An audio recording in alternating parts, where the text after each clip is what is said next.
నమస్తే అండి అందరికీ. వాసుదేవ. మొన్న ఒక వీడియో చూశానండి, నేను చాలా బాధ అనిపించింది. అది ఏంటంటారా, మనం ముహూర్తం పెట్టించుకుని చక్కగా పెళ్ళికి నిమిషాలతో సహా గడియలతో సహా ముహూర్తం పెట్టించుకుంటాం. ఎందుకు?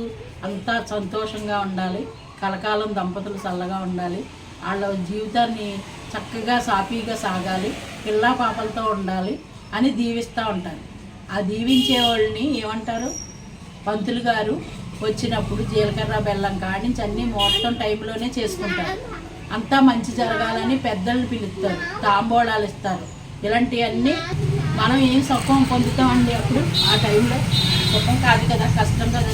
అది ఎంత తప్పు అండి, ఎంత తప్పు అంటే మామూలు తప్పు కాదు చేసింది. నాకైతే చాలా బాధ అనిపించింది. అలా ఎప్పుడు కూడా బ్రాహ్మణుల్ని అవమానంగా మాట్లాడకూడదండి. ఆయన వయసు ఏంటి, ఆయన చదువుకున్నది ఏంటి, వేదం చదువుకున్న వాళ్ళు పెళ్ళిళ్ళు చేయించే వాళ్ళని శుభకార్యాలకు వచ్చినప్పుడు దీవించి వెళ్తారన్న. ఈ దంపతులు ఇద్దరిని ముందు బ్రాహ్మరక్షంతలు వేసిన తర్వాత తల్లిదండ్రులు, అత్తమామలు, పెద్దలు అందరూ వేస్తారు. అలాంటిది ఆ బ్రాహ్మలే దీవించే వాళ్ళ నోటి నుంచే శాపనార్థాలు వచ్చేలాగా మనం ప్రవర్తించినట్టుంది. అక్కడ వాళ్ళ తప్పు కాదండి, మన తప్పు కదా. పిలిచి అవమానించినట్టు ఎంత తప్పండి, అది ఎంత పాపమండి.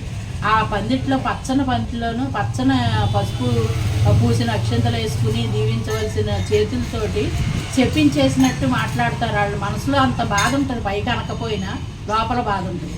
మన పిల్లలు కాకపోయినా మన పక్కింటి పిల్లలైనా మన ఇంటికి వచ్చి వాళ్ళు అలా బిహేవ్ చేసినప్పుడు మనం ఖండించవలసిన బాధ్యత మన పెద్దోళ్ళ మీద ఉంది. ఎందుకు ఖండించలేదండి? తప్పు కదండి అది. అలాగా పెళ్ళంటే ఏంటి, ఎగతాళా? తాళంటే ఎగతాళా? దంపతులు అంటే ఎగతాళా? ఎంత తప్పండి అది. సాంప్రదాయానికి విరుద్ధంగా జరిగింది కదండి ఆ రోజు. ఆ పిల్లలు సుఖంగా 100 సంవత్సరాలు దీవించండి అని జీవించమని దీవించే చేతులతోటి ఆయన అంత బాధ పెట్టారు. ఈ సంచులు తీసుకొచ్చి మొఖానికి బాధించారు, గోచులకి ఏంటో పెట్టారు, తర్వాత ఏంటో పసుపులు కుక్కాలు పట్టుకొచ్చి మీద పోసేసారు. ఎంత తప్పండి అది. ఎంత అనేజీగా ఫీల్ అయ్యారండి ఆ పెద్ద ఆయన. ఎంత తప్పండి అది, చాలా తప్పు కదా. ఎవరైనా సరే ఇప్పుడు వరకు అలాంటి చేష్టలు చేసేవాళ్ళు చాలా తక్కువే ఉన్నారని చెప్పాలి. కానీ అలాంటి కల్చర్ ఉన్న చోట ఖండించుకోవాలి. ఖండించకపోతే ముదిరిపోతూ ఉంటుంది. మా పిల్లలు కాదండి, వాళ్ళు ఎవరో వచ్చారండి అంటే మీ ఇంటి దగ్గర జరిగినప్పుడు మీరు తీసుకోవాల్సిన జాగ్రత్త మీరు తీసుకోవాలి. అంతే. పక్కోళ్ళు వచ్చి మన ఇంట్లో పెత్తనం చేయటం ఏంటండి? పచ్చని పందిట్లో అంత పసుపు కుంకాలు జరిగేటప్పుడు, చక్కగా పెళ్లి జరిగేటప్పుడు వేదమంత్రాలతోటి పెళ్లి సభృక్షంగా మంచి మంగళ వాయిద్యాలతో పెళ్లి చదివి వాళ్ళ నిండు నూరేళ్ళు సంతోషంగా ఉండాలి. అందేశ్వర.